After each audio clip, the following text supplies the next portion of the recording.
Hey, welcome back to another episode of the Motivational Intelligence Podcast, where we explore the strategies that empower leaders to build extraordinary teams and create lasting impact. Today, we're diving into a really critical topic that defines the success of every organization: culture. So we're going to talk about why is culture important? Why do so many leaders struggle to define it? And most importantly, how can we intentionally shape a culture that drives results and inspires our people? At its core, culture isn't just a buzzword. It's the foundation of how teams behave, how they innovate, how they succeed. And so in this episode, we're going to unpack the 8 most critical components of building a corporate culture and the 7 tactics you can use to build yours. Let's get started. This is the Motivational Intelligence Podcast, where we help current and aspiring executives unlock a new way of thinking that empowers them to lead boldly, perform at their peak, and create a life that you can be inspired by.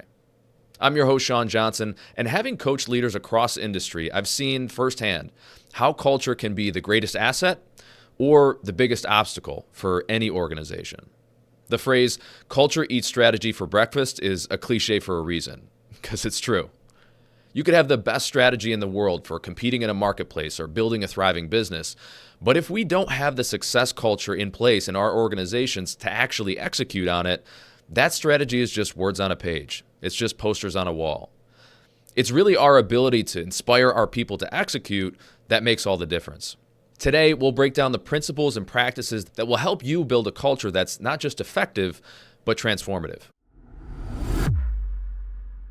This podcast is brought to you by 2Logical, a global top 20 training firm and the world leader in motivational intelligence development. We partner with leading executives to build the #1 talent pool in their industry. We've worked with over 40% of the Fortune 500 in 97 countries worldwide, and maybe we'll work with you next. To try our world-renowned executive coaching service for free, start a free trial of Mojo at joinmojo.com/trial. That's joinmojo.com/trial. You'll get unlimited access to the Mojo platform, custom onboarding, and 2 live coaching sessions free of charge. So, if you want to unlock even greater leadership presence and executive effectiveness, reclaim more of your time, and really build something special, get started with your free trial today at joinmojo.com/trial. That's joinmojo.com/trial. And the more I studied it, the more I began to see that that was the overwhelming commonality of the most successful people that I ever met. And just the empowerment of the conversations, how it just really motivates you. You don't come across people that impact you that way. Because a lot of people could say to me, oh yeah, no, I get it. But yet they really don't get it.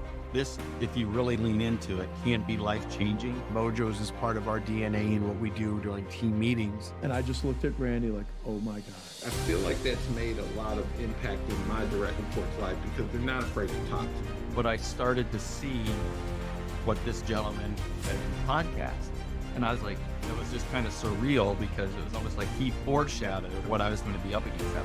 They would come in every week and ask me, Paul, how far would you like to get? That's when I told them 105%. And they laughed and I said, no, 105% is where I'm going to be. I think that concept is one that everybody can buy into, and saying that I can improve 1% from yesterday. An unstoppable state of mind that enables you and I to achieve everything that we want out of our professional and our personal life.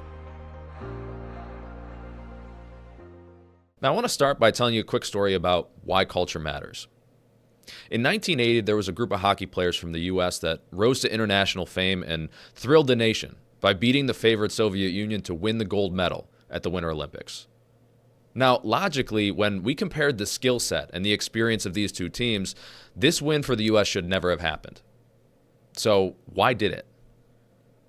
What we learned from this triumph really has little to do with mere skill sets, and it has everything to do with acts of leadership. U.S. coach Herb Brooks built an incredible team by emphasizing a common goal. He brought his team together as a group, shared his strategy, monitored each player's performance, and evaluated their results. Brooks knew his players faced the stiffest competition in the world from the Soviet team, and he understood his team's anxiety over facing the world-renowned champions. So he started making up funny nicknames for each of the Soviet players to demystify them, breaking down his team's tendency to see these Soviet players as superhuman. Even more powerful was his message about the Soviets to the U.S. players. He'd say, They don't believe in you.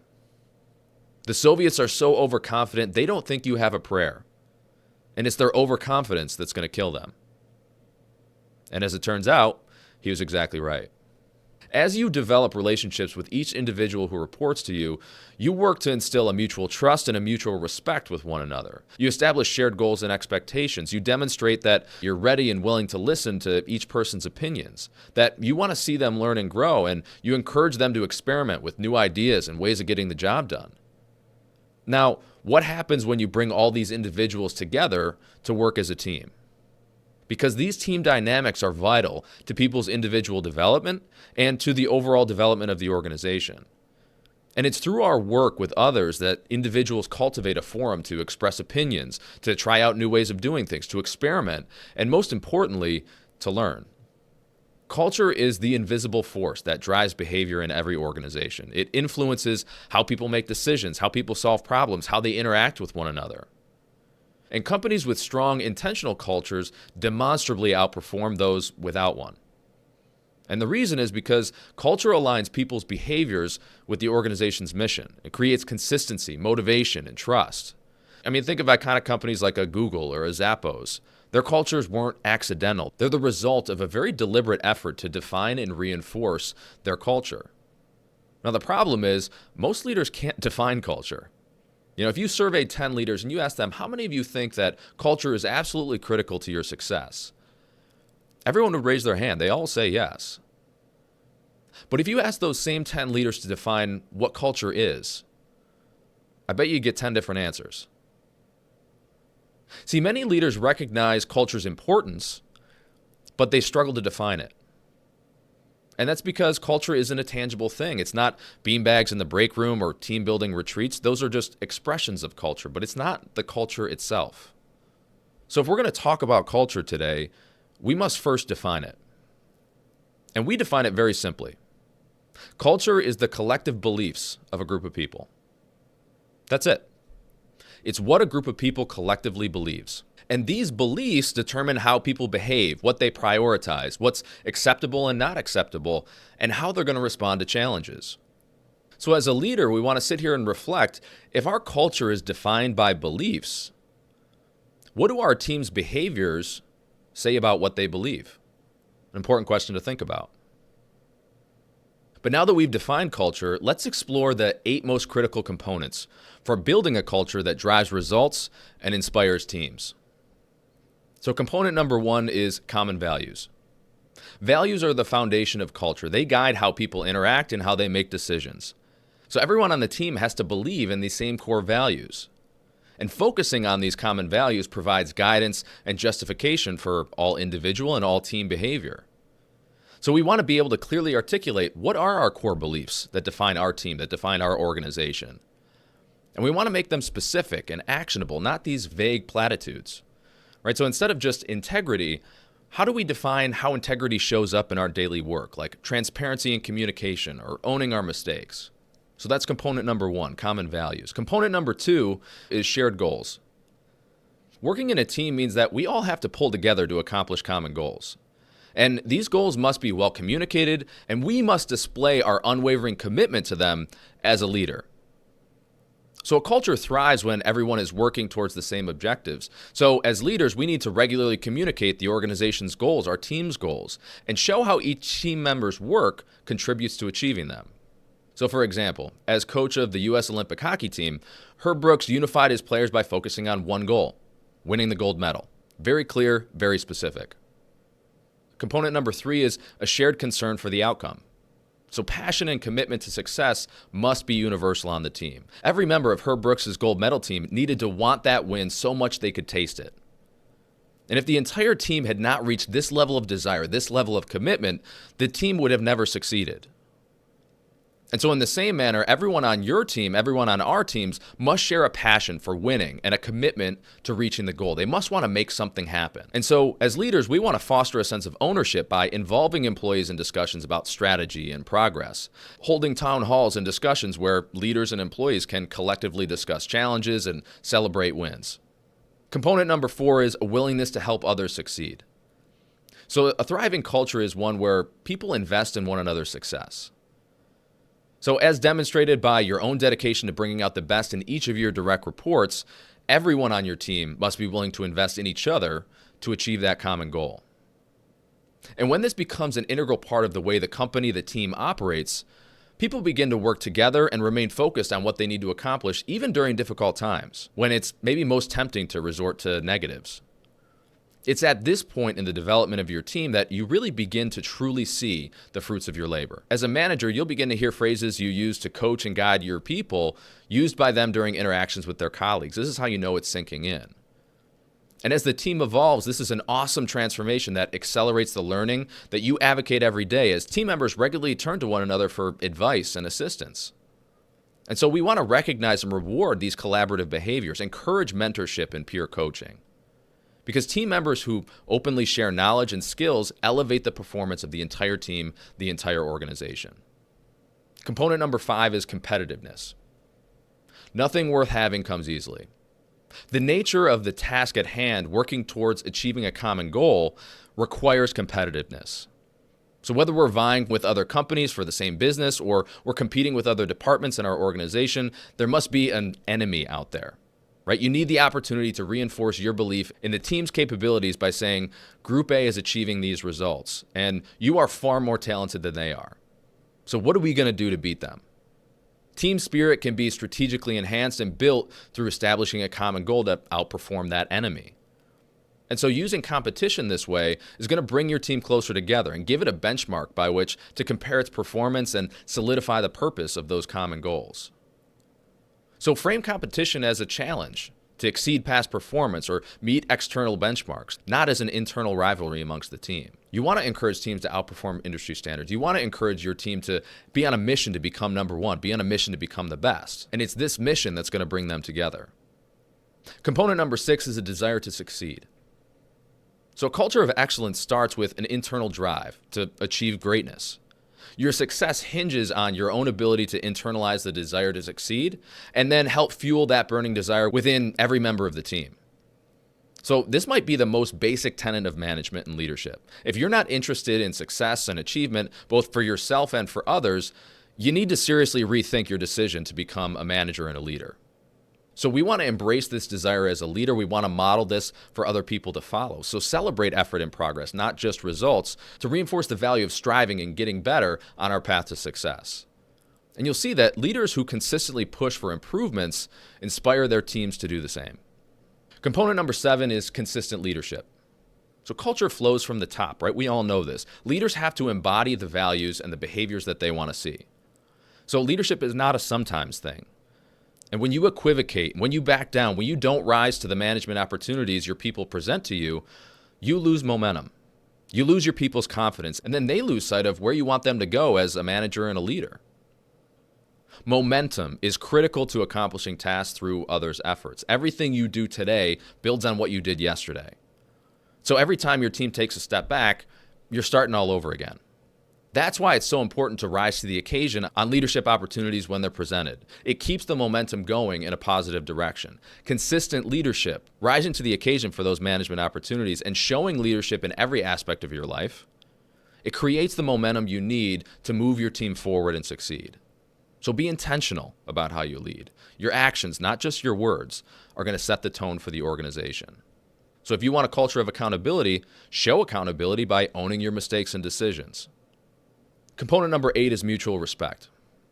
Respect is the glue that holds culture together, because without it, trust and collaboration fall apart. The day you become a manager, you need to check your ego at the door. A lot of managers erroneously think that the success they achieve is solely due to their own efforts. And somehow these managers believe that the fact that they are managers makes them superior to the people that report to them. And so when managers start taking themselves too seriously, they can expect to fail as a manager and a leader, because nobody wants to follow that. So make sure you're creating an environment where all voices are heard, all voices are valued, and address disrespect immediately and consistently. Leaders who listen actively and act inclusively, they foster respect at every level of the organization. When in doubt, always remember these 3 golden rules of management. Number 1, you can only accomplish tasks through the efforts of others. Number 2, you're only as great as the people who report to you. and only as weak as your own personal weakness will allow. And number 3, egocentrism is a fatal weakness. When you take credit for others' accomplishments, you bring that weakness to the forefront, where everybody can see it. You're no longer interested in group goals or helping others grow. You're only there for personal satisfaction. So avoid this like the plague. Now, how do we take all this and start to really create that sense of team? Because we know great teams don't materialize randomly. They're a byproduct of strategic management nurtured at the hands of a great leader. So here are 7 tactics you can use to create a sense of team. Number 1, group interaction. So bring your team together as a group as often as possible in both business and social settings to give them the opportunity to nurture some relationships with each other simply by being with one another. So for example, it's great to have the opportunity for people to relax outside the business environment. These social settings give us the opportunity to watch how our people interact with one another and bridge gaps in your understanding about who they are, what they do, the value they bring to the table, how best to train them, how to motivate them. All of these characteristics are on display in a social setting. This is also why we started doing so much group coaching work around motivational intelligence. It checks a lot of these same boxes. You get to know things about people that you didn't know before and you wouldn't have otherwise known. So no matter what your relationship is with specific individuals, in a group coaching or social setting with a team, you still want to look to set an example, to hold high standards of yourself, and make sure you're getting people together regularly. With our group coaching work, we typically will get people together once a month to talk about success principles, what they want out of their lives and careers, the biggest challenges they're running into. It's a great way to build a sense of team. Tactic number 2 is share performance results. So sharing results and praise with the team is an important part of reinforcing our leadership efforts. But as with everything else as a manager, there's an appropriate way to do this that are going to strengthen and bolster the team's future efforts, and an inappropriate way that's going to do more harm than good. So for example, if Mary did a great job in her area where she works with 5 other people, you want to praise her in front of the group without creating jealousy or hostility among the people that maybe didn't perform as well. Give Mary the opportunity to tell the group about her success herself, in her own words. Say to the group, Mary did a wonderful job on this project. Mary, why don't you share with us your views on why you've been so successful? Why did this work so well? What are you doing that's working? Let Mary describe how she did it. So this gives her the accolades and the attention she deserves, but it also lets her tell the story from her perspective and put it in terms that are far more convincing than what you might be able to do yourself. Now, word of caution here. Never set up Mary's success or anybody else on the team, never set up their success as a way to reprimand the rest of the group. Nothing destroys team interaction faster than the statement, well, Mary sold 20 widgets, but you all only sold 15. What's up with the rest of you? Because what does that do to group morale and group performance? Because if you do that, now everyone resents Mary and the group overall is demoralized. So you're going to expect to see a downturn in overall morale and productivity. So instead, let Mary share the process she used to achieve her success, and you finish the discussion by telling the group that you know for a fact that they can all do it just as well as Mary. You've given Mary her well-deserved accolades, and you've used her as an example to encourage the rest of the group. Tactic number 3 is success stories. So in the same manner, be sure to share and celebrate the successes of the team. When you share successes about the team's results, and you emphasize that everyone on the team achieved that success together, you're building collective confidence, collective self-esteem, and commitment from the group toward the accomplishment of the team objectives. Tactic number 4, healthy competition. As we discussed earlier, a team needs a common enemy against which to compare their own performance. And so within teams, competition is not so much about beating the other team, it's about helping the people in the group discover their potential to succeed and teaching them to harvest the ability to achieve that goal together. That's how a rookie hockey team beat an international champion, by seeing their potential as a team to accomplish the goal and by coalescing around that goal to beat a Soviet hockey powerhouse. Tactic number 5, involve key people in management decisions. Involving your key people in management activities yields a couple of big benefits. First, it sends them a subtle message. I believe in you.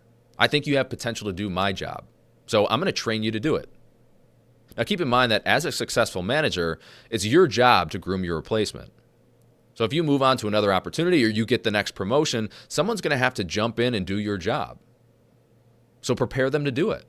Involve your key people in activities that show them how to perform management functions, from recruiting to filling out paperwork. And from a team building perspective, this strategy helps fortify the team.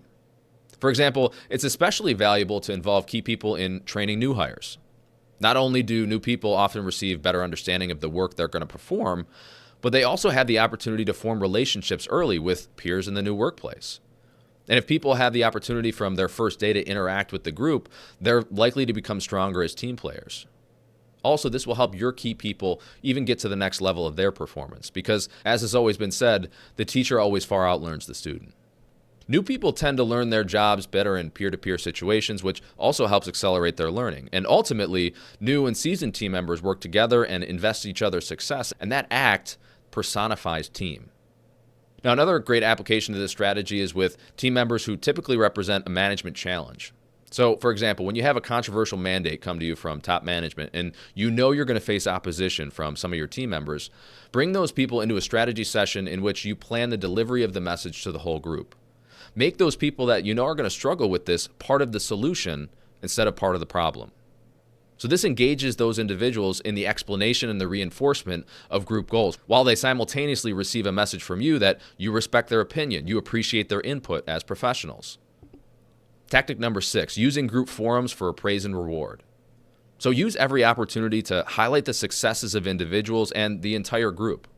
So just as we praised Mary by allowing her to tell her own story to the group, use team meetings and social occasions to bring everybody's attention to what's gone well and let team members tell the stories in their own words. And tactic number 7 is share the vision. Repeat the goal. Give periodic reports on progress towards the goal and constantly underscore that the entire team shares in the accomplishment of that goal. Now, when we look at everything we talked about today through the applications of these strategies, focusing on these components, building a powerful team culture, what we're really doing is we're fulfilling a basic human need. The need to feel like we belong and we're accepted. Everything we've discussed revolves around this basic concept, and this is the underlying catalyst for creating effective work teams, for building effective cultures. So after you listen to this, take 30 minutes.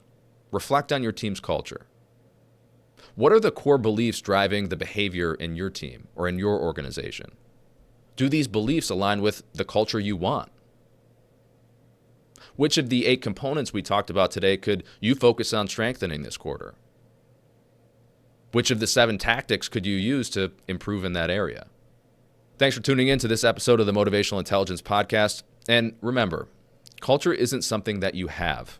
It's something that you build. And by focusing on these 8 critical components and the 7 tactics to build them, you can create a culture that drives success and inspires your team to achieve more than they ever thought possible. If you found this episode valuable, go ahead and share it with your team or your network, and don't forget to subscribe for more insights and new episodes weekly. See you next time. This podcast is brought to you by 2Logical, a global top 20 training firm and the world leader in motivational intelligence development.